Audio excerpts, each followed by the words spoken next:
beers and wines and spirits in the UK. They deliver over 4,800 products to 6,000 on-trade customers 7 days a week.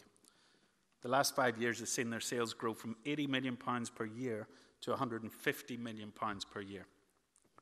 They've done this by helping their customers grow their business. In this dynamic half hour, LWC's Sales Director, Stephen Brewer, will share the top 10 things that will make your bar successful and accelerate the growth of your business in terms of sales and profit. So please welcome Stephen Brewer.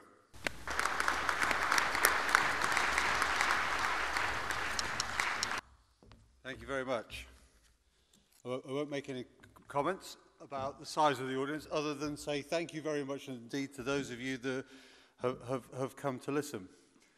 A little bit about me, because I think when you put a headline up about the 10 things that will grow your sales and profit in 2013, those of you that don't know me will probably think, well, why is this person qualified to show us this? So I've been in the on-trade industry for about 21 years. I started off at Catering College in Blackpool, then joined Whitbread Retail, helped with the growth and development and launch of what was then TGI Fridays, and also helped with the growth and development of the Brewers Fair concept before moving into wholesaling. Now, as a company, LWC, we're actually the largest independent on-trade wholesaler in the UK. Our turnover this year will top £150 million. We service 5,500 on-trade customers 7 days a week throughout the UK.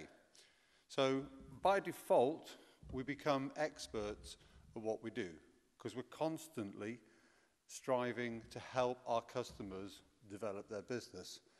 Wholesaling is all about price to a certain degree because we don't own brands like Stella or Budweiser or Carling. We just simply provide them on demand. So it's about price and it's also about service. So it's about the additional services that we can provide to our customers. So I'm going to go through 10 things that I think will help you to develop and grow your business. And if anybody has any questions, LWC has a stand out in the foyer. We'd be delighted for you to come and join us on the stand afterwards to talk to us about how you would like to grow your business. So, first thing I think is absolutely crucial is know who your customer is.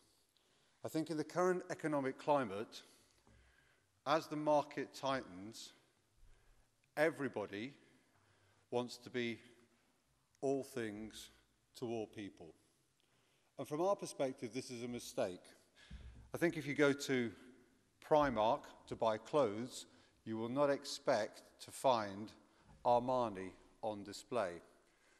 So that traditional retail model aims at a specific market and delivers. Whereas if you go into some pubs, some of the pubs and hotels and bars will have at one end, and I remember this specifically from a hotel in Chesterfield, at one end of the bar they had discounted Alka-Pops, cheap pounder bottle, and at this end of the bar they had Dom Perignon. The two don't tend to mix. And what will happen if you try and mix those types of customers, it's like mixing oil and water together. You'll get conflict. So I think it's important to know who your customer is. Second thing is, think about who you want to attract into your bar. I'm not a marketeer. I'm a salesperson. And traditionally, marketeers and salespeople clash because marketeers come up with all sorts of jargon. So I tend not to sort of go with the jargon. But one of the things that they do have, which I really like, is a thing called an ICP, and it's called an Ideal Client Profile. And one of the things that you can do with your bar is you can actually write down what does your ideal customer look like? What's their age range? What's their sex? Is it family orientated? What kind of spend do you think they'll have? Write down what your ideal customer would look like, and then stand back and look at your offering. Is your offering geared at this particular person?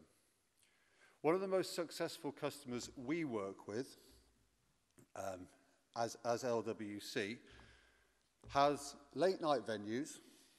They open Thursday, Friday, Saturday night. They open at 9:30 p.m. and they close at 2 p.m. So it's really, really targeted at what they do. In the last 18 months, their turnover has gone from £6 million to £14 million. That's at retail level. And their margin is still being delivered at 72%. So their wet margin is still 72%. So they do discount to get people in through the door, but they're still delivering their numbers on a regular basis because they completely understand who it is they want to attract into their bar, and everything they do is geared around that. You can, however, vary your target market on a day-by-day basis. Another late night venue that we work with is a place called Cruise in Chester. And Cruise is a nightclub on 3 levels. On a Friday night, it's very difficult to buy a drink under less than £7.50 because it's very exclusive, and because it's Chester, it's a highly affluent area. So people will go in and it's full of wealthy people having a great time. But those wealthy people are not out on a Tuesday night. So on a Tuesday night, you can buy drinks in Cruise at £1.50. And it's full of students. So all the students from the Chester and Liverpool area visit the bar on a Tuesday night for the student night. So they're not trying to mix the affluent audience and the student audience. They've completely separated it out, targeting students on a Tuesday and the affluent audience on a Friday.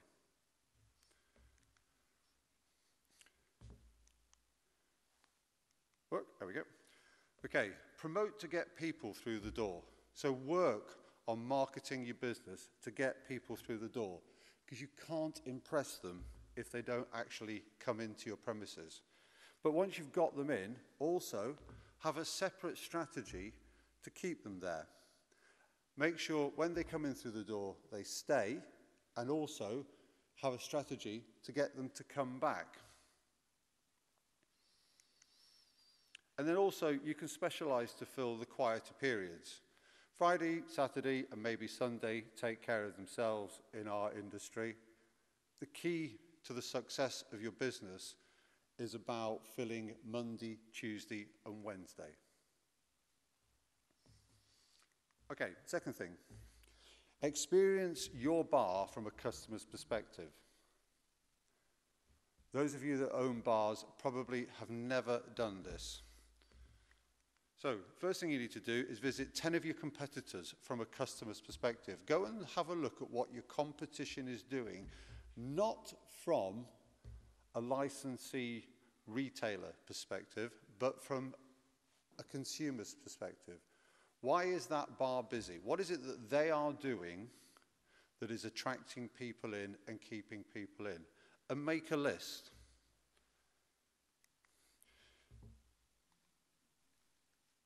The next thing, which is a great tip, is I call it, if you were passing, would you call in? I drove up from Stoke-on-Trent this morning. Nice run. Wasn't raining. But I counted from the M6 to Scotch Corner, I passed 6 pubs that all had dead hanging baskets hanging outside their pubs.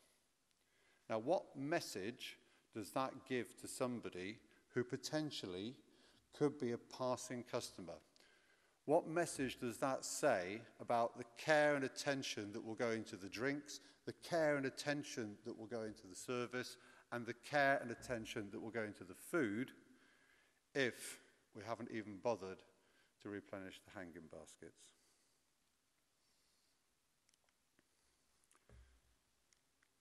Do you provide umbrellas? Strange question. We use a hotel for our conferences in the Lake District called the Lakeside Hotel. And in a tub next to the front door, there's about 25 umbrellas. And they're there because the walk from the front door to the car park is probably no more than about 15, 20 meters. But if the weather's bad and customers have not got an umbrella with them, they're going to get soaked. So what is it that you're doing to provide that service which is over and above your customers' expectations? Yes, you can come into your bar. Yes, I can have a drink. Yes, I can have it in a clean glass. Yes, I can have it served with a smile. Yes, I can have some food. Yes, it will be good quality. The person serving me may say please and thank you. But in this day and age, that's the standard that everybody expects. In order to impress, I think you've got to over-deliver on your levels of service. Do the girls like you lose? In a survey, they surveyed 100 ladies that had a grievance about a pub that they'd been to. 29% of the ladies questioned said that they would not go back to that pub because of the toilets. Not the drinks, not the food, not the service, but it's the toilets. And when families go out for lunch, guess who makes the decision as to where the family should go for lunch? Correct, the ladies. Do you need to eat with your coat on? When you're in your bar and you're running round and you're busy, it's nice and warm. But how warm is it for the customers? Is the ambience in your bar correct? When was the last time you sat and had a meal or enjoyed a drink in your bar from a customer's perspective? What does the ambience feel like? What does the music feel like? What sort of atmosphere does it create? These are all questions that you can sit and analyze your bar to improve what you're offering to customers. Okay, number 3, your team is only as good as its weakest link. Everyone who works for you in your business represents you and your business at all times. Now, having worked in bars, I know what it's like. Sometimes my wife and I used to argue about who was going to the bank because that was your break. You could actually get out of the place. But if you do leave your bar and you leave it in the hands of somebody else, who is that person that you are putting in charge of your livelihood? Are they responsible enough? Will they make the right decisions? Do they love the business in the same way that you love it? The answer to that question will probably be no. So make sure that you put responsible people into your business, because 8 customers could walk in and 8 customers could walk out. And those 8 customers could tell another 8 customers about the poor level of service that they were offered. So that's 64 people suddenly who are not going to come and try your bar. How do you recruit in bars? Because we tend to be a low-paid industry and we're in the service industry, an interview, because you need staff on a Friday night and you currently haven't got anybody and you're interviewing on Thursday night, will probably go something like, do you have 2 arms, 2 legs, breathe and speak English, therefore you can start on a Friday. But you are recruiting people who will represent you in your business. Think about how you recruit. Think about the quality of staff that you're putting behind your bar, in your restaurant, in your kitchen. You can't train personality. When you're recruiting bar staff and customer-facing staff, make sure you recruit people with the right kind of personality. You can always train skills, but you can't train personality. Is your training ongoing? Some places will have an induction. So they'll introduce people to the kitchen and the menu and maybe a little bit about the wine, maybe a little bit about the cocktails, the rest of the drinks. But is that ongoing? Do we constantly train in order to provide the best possible levels of service? Do you appraise? When was the last time you sat down with your restaurant team or your bar team or your kitchen team and told them how well they were doing and also asked them for ideas? How can they help you to make your business better? Some people have some fantastic ideas, you've just got to engage them. And do you over-reward on good behavior? So are you upselling? Are you maximizing the spend of people walking through the door? Are you helping your bar staff to help you grow your profits? 4, local works. Without a shadow of a doubt, it's providing local goods and local produce is an absolutely massive thing at the moment in terms of our trade. If you've got a menu, have a signature dish. On your signature dish, make sure that your signature dish is made up of ingredients which is sourced within a 5-mile radius. Once you've got a good dish, market it at every opportunity. Put it in the local paper. See if you can create a story around the dish in the local paper. See if you can get the local radio interested in doing an article. Don't forget to put it online, Twitter, Facebook. Has your dish got a Facebook page? All these things will help to raise awareness for this thing that you are going to become famous for. Local produce supports local economies, so form strategic alliances. Not sure how clearly you can see that, but that's a copy of a menu. I look from a restaurant which is near here that specialises in locally sourced food. And you'll see that Andy from Newcastle provides the wild mushroom. Blagdon Farm Shop has free-range chicken, guinea fowl and ducks from Blagdon. But each one of those suppliers potentially should be advertising your restaurant or bar if you are advertising them.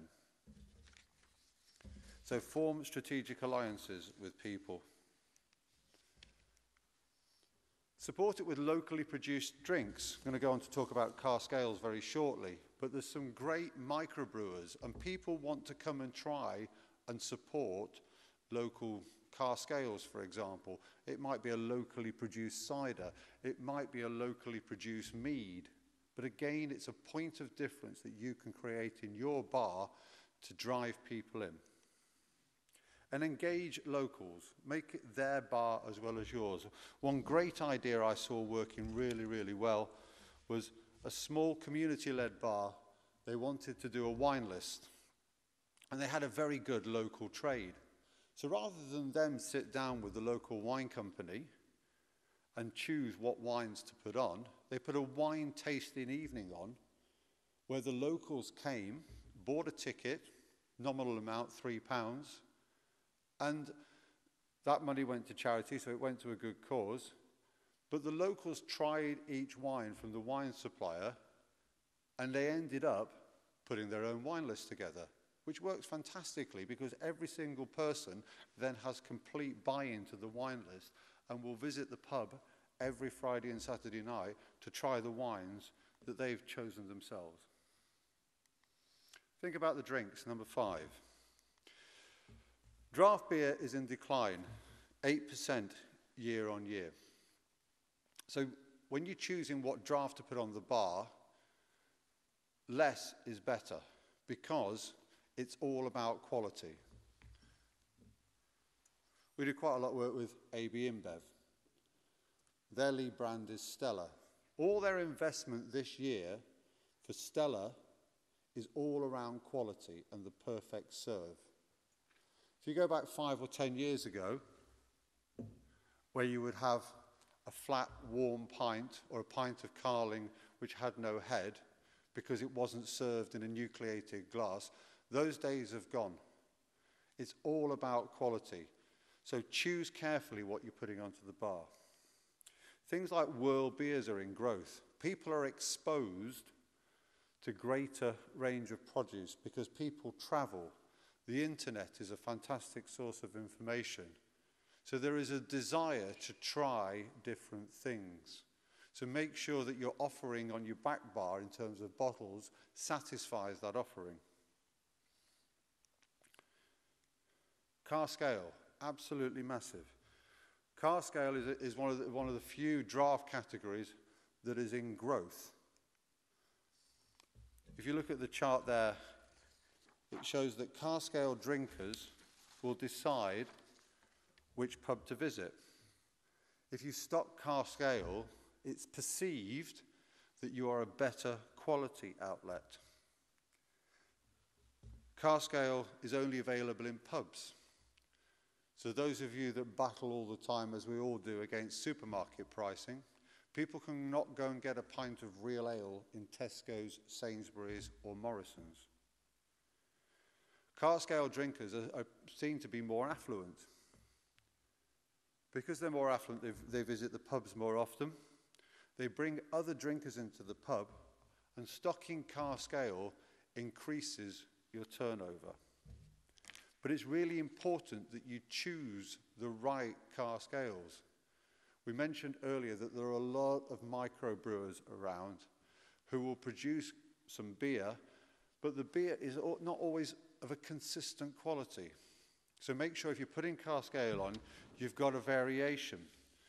Put on a guest. Put on a recognized brand so that people can come and try something that they want. National brand, Marston's Pedigree, for example. Something that people can have comfort in to come in and try your beers.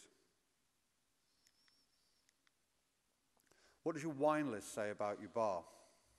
Personal experience I had with my family, we were recommended to go to a restaurant near our house because we were told that the food was excellent. So we went in and we had Sunday lunch, and Sunday lunch was £8.50. So it wasn't extortionately expensive, but it was fantastic. The quality of the food was wonderful. I was driving, so I had a half a beer, but my wife had a glass of wine. The wine was awful. But the cutlery was good, the crockery was good, and the service was excellent. But the wine was awful. So I went to speak to the owner afterwards and complimented him on the food and said, "This is how good your food is, but why do you put it at risk with buying cheap wine? Where do you buy your wine from?" He was buying a wine from a large cash and carry, whose name I won't mention, but it begins with B and ends in ers. And the quality was awful. And I said, "Why do you buy that?" And he says, "Because it's cheap." So I said, "Why do you go to the trouble of sourcing your locally produced beef, fantastic Yorkshire puddings, wonderful vegetables, but because I come to talk to you, I will come back, but I wouldn't have come back otherwise because of your wine." So the perception is that people will want cheap wine. So brands like Jack Rabbit, for example, Echo Falls, Blossom Hill, everybody wants to stock them because they are the wines that people want. But actually that's not true. People buy them over your bar because they're offered. But consumers are becoming far more educated in terms of wine. Go back 10 years ago, you had red, sweet, medium sweet. Then we progressed up to Blue Nun, Black Tower. Then people wanted a Chardonnay. Now people want an Australian Chardonnay. So not only do they know what grape variety that they want, but they actually know what country of origin they prefer. So those of you who've got bars that are offering Jack Rabbit, Blossom Hill, you're not satisfying your customers and you're missing margin opportunities. Drivers don't enthuse about standard soft drinks. I've never, ever, ever, ever looked forward to going out on a Friday night when I've been driving so I can have a Coke or a Diet Coke or a tonic water. There's such a fantastic range of soft drinks available. Apple mint and celery smoothie. I had an apple mint and celery smoothie on Sunday lunchtime in Manchester city centre. It was delicious. And I paid, I'm embarrassed to say it, £4.45 for it. I only had one, but it was lovely. Now, how much margin was that retailer making on selling me an apple mint and celery smoothie at £4.45? I bet it was above 70%. But there are ranges like Luscombe's, Frobisher's, Fevertree, Fentimans, moving away from the norm. Out in the foyer, Britvic are promoting their new variant of J2O, Pear Gold. So people are developing that category all the time. Look at what you've got in your fridges and make sure that you move with the times. Premiumise your spirits for weekend millionaires. Consumers are going out less now. Whereas people used to go out 3 or 4 times a week, they perhaps only go out once a week now because they haven't got the money. But when they go out, they spend more money. So make sure you're capturing that spend. Not only should you have Smirnoff behind the bar, but have Grey Goose and Belvedere as part of your vodka offering as well. Because your consumer reads books, magazines, goes on the internet. They know what Belvedere is. They know what Grey Goose is. They know what it does. They understand why it is more expensive, and they want to try it. Different drinks generate different margins. If you're selling, and we'll pick Corona, and you've got a high street venue, there is a maximum amount you can sell that bottle of Corona for, because that price is dictated to you by the other bars on the high street that are also selling the Corona. But how much is a bottle of Blue Moon? How much is a bottle of Anchor Steam? We don't know, do we? Because it's a different beer. And it allows you to create a different price point, which generates a different margin. Okay, number 6, maximise the spend and margins. Do your team know what to promote when the opportunity arises? People walk into the bar, some people will have a predetermined idea that I'm going to have a pint of Carling. I will not deviate away from that. I'm going to have a pint of Carling. But some people may not have made that decision. So if they're open to suggestions, do your bar team know what to promote? Many years ago, an old brewer based down in Warrington called Greenall's had 3 lagers on, and behind the pump, facing the bar staff, there was a red sticker, a green sticker, and an amber sticker. The red sticker was the one that produced least margin for the retailer.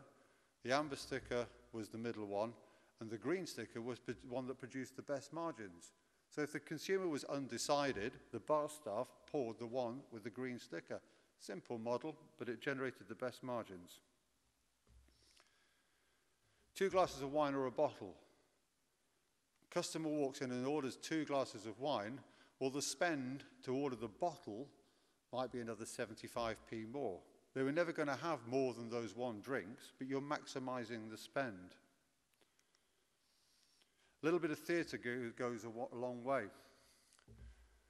If you take a shot of gin and you mix it with bitter lemon, you get a gin and bitter lemon. But if you put a shot of lime in it and put an attractive guy behind the bar to shake it and put it into a nice glass with some fruit, all of a sudden you've got a cocktail. Now, the gin and bitter lemon is £3.25, but the cocktail is £6.50. Because of the theatre, you just added £3 to the margin of that drink. A bottle of wine lasts for 3 pints. Great idea I saw being used in a community pub. Using a low-cost wine of a reasonable quality, selling it out at a price which was not extortionate. What was happening, a couple were coming into the bar. The gentleman would have a pint of beer, and the lady would have a glass of wine. They both finish their drinks and go on to the next pub. The licensee turned that glass of wine into a bottle. So now the lady has a bottle of wine, but a bottle of wine doesn't last for 1 pint, it lasts for 3. So that couple then stayed in for the whole evening because they were quite comfortable with the drinks that they were buying. Give a little to gain loyalty. There are lots of loyalty cards coming out there from Sainsbury's, from Tesco's, Nectar cards.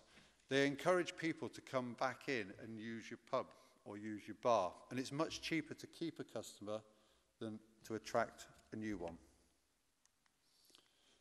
Okay, this is one that's close to my heart. Number 7, set your prices to achieve your margins, then drive your business, not your buying.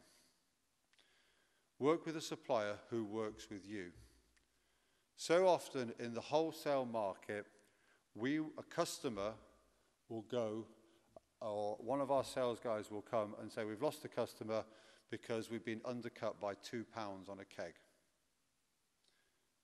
But as a retailer, if you've got your drinks offering right, and you've put a budget together to make 70% wet margin, why, unless the service slips, why do you need to change supplier? Why do you need to put your business at risk for the sake of moving for £2?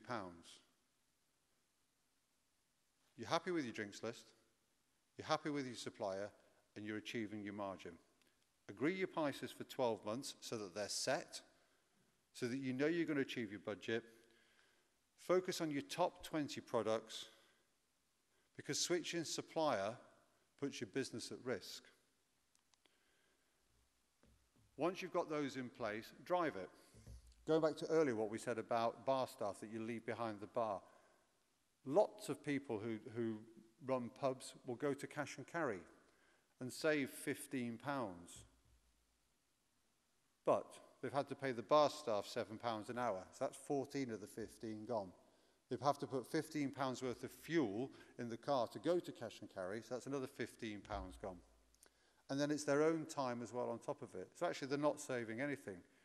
If you spent time driving your business rather than going to the cash and carry, you could increase your trade. And I'm sure you could grow your profits more than the £15 that you save going to the cash and carry. The cafe is the new pub. That's what people say. We've seen the emergence of Starbucks, Costa, Cafe Ritazza, because they're offering consistency. They're offering things that people really like. Warmth, comfort, great coffee. If you've got a high street bar, match what they're offering, then better it. What's your coffee offering like? Is it as good as Starbucks? Is it as good as Costa? Have you got the facility to produce a latte, a cappuccino? Are you offering snacks? Because that's what people are doing. People are going in and having snacks. Are you offering Wi-Fi? It's free. Everywhere you go, Wi-Fi is becoming free. Don't give people a reason to go to the cafe. But with drinks, you can beat them because they can only offer a limited range and a very limited range of soft drinks, whereas you can beat them on the drinks range. Make your space work for you. If you shut your pub, you and your customers will go and experience other pubs. If they go and experience the other pub once, you may not get them back again. So you need to think outside the box. Different times of the day requires different offerings. Again, if you've got a high street venue, could you serve breakfast in the morning? Is there a market for it? Could you do morning coffee with cakes? Is there a market for it? Have your lunchtime service. Afternoon teas, is there a market for it? What's your early doors trade like? Do you need to adapt to be able to pick up your early doors trade? So different times of the day adapt for different offerings. If you've got a function room, but it's not being used 7 days a week, because most are not, can it become an aerobic studio? Can it become a meeting room? Could it become a speed dating arena? What about a singles disco or an art gallery? Make that space work for you. And finally, number 10 is contact via social media. Assess the age range of your target customer. So who are the people that you want to talk to via your social media? Contact your target market using suitable social media. Different types of social media attract different age ranges. So if you're looking to attract 40 to 60-year-olds on a dining promotion, email and Facebook will work. If it's 18 to 25-year-olds for a music event, text or SMS and Facebook will work. If it's 25 to 45-year-old ladies on a ladies' night, then text will work, because girls text more than guys. 18 to 45 karaoke night via SMS, email and Facebook. And then 18 to 60-year-olds, Twitter. I was talking to somebody yesterday who lives in a little village south Manchester called Bramall. And they have a bakery up the road, very, very, very small bakery. And on Twitter, it has 1,800 members. And it communicates to those 1,800 people on a daily basis. And it's free. It's free continual advertising. Why wouldn't you use it? And I'd like to leave you with this thought finally. What will people say about your bar when they leave that will make them want to come and find out for themselves? Thank you for listening.